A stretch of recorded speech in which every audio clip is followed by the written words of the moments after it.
was the day off today for you guys? Oh man, it was good just to get our feet back. A few guys are banged up, so just to get the off day away from running, away from pads, it was good.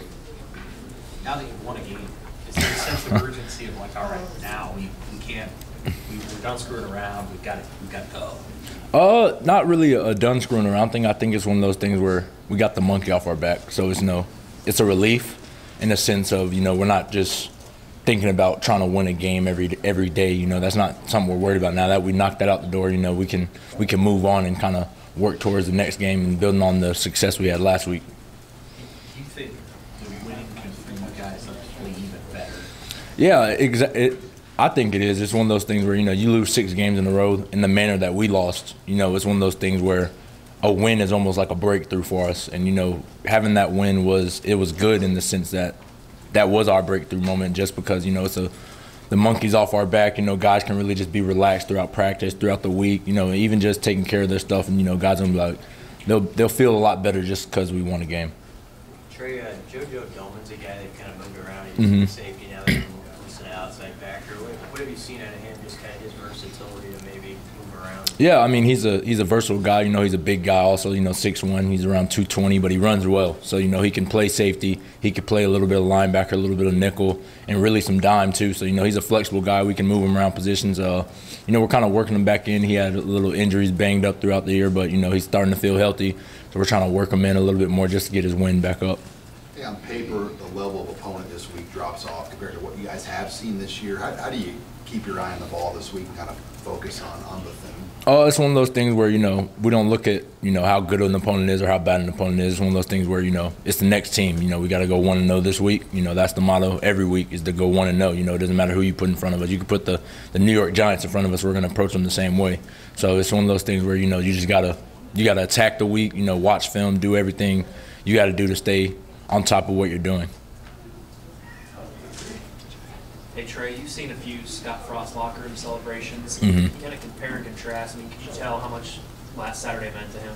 Yeah, it was. I was there for his first win at UCF, the Peach Bowl win, and I think this one was probably up there with his most celebratory moments. You could tell that it was starting to weigh on him a little bit. Coming back home for his alma mater and trying to win a football game. When losing their first 6 when you're back home, everybody has these expectations for him. But I think once he got that first win, you could tell it was a relief for him, more of a relief I think than us, just because he wanted to come in here and turn this thing around. This place means the world to him.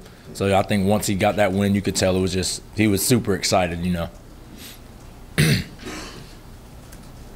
what do you think has kept the seniors going hard? Because looking at it from the vantage point, if you're a younger guy, you're like, okay, I got time to build this thing up. But if you're a senior, it's 0-6. Some would say you could fold a tent. What has kept you guys going? I think us as a class, we know we're better than the 0-6 team.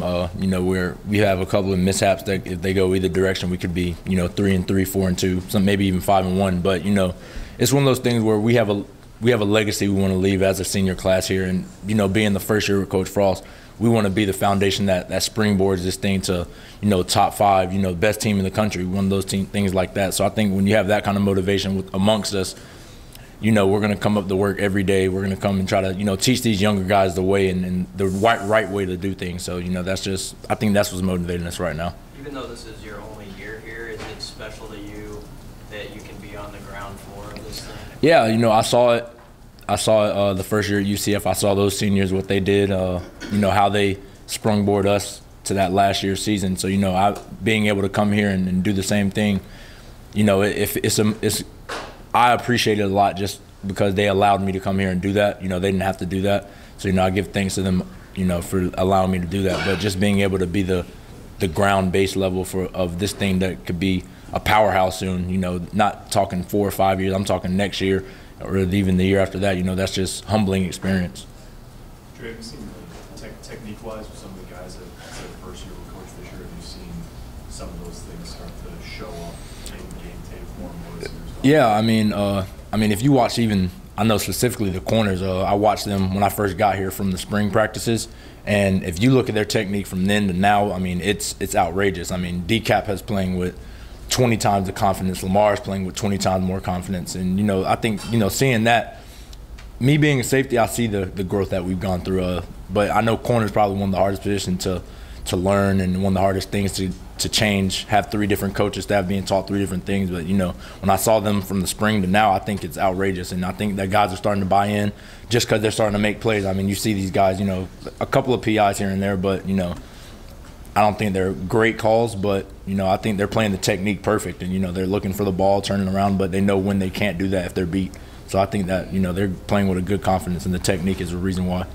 What have you seen out of Lamar the last couple of weeks, you know, coming back from getting benched that one Mm-hmm. and contributing as he has? Oh, I think that speaks volume to who he is deep down.